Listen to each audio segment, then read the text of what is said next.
Herkese salam, kanalımıza ve yeni videomuza hoş geldiniz.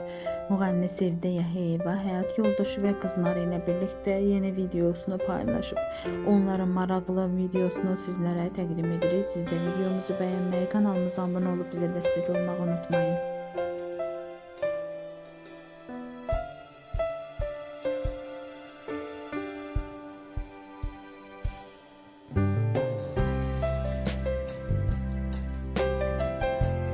Gelin.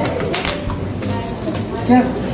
Ayla Aylanı gətirmişik musiqili komediya teatrına, Qırmızı Papağın nağılına baxmağa.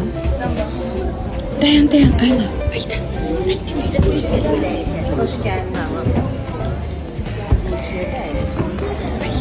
Ya Allah. Gideceğiz. Allah Sağ ol. Çox sağ ol. Bu hele bunlar gelsin. Sen yıklarsın. Aylanın ilk dəfə teatra gəlişi. Özü qalxdı, oturdu. Yıklarsın. Ayla, sən hara gəlmisən? Ha? Ama içinde yoktu. Onun içində yoxdur, yedim qurtardım da onun üçün yoxdur. Onun konfet kası var.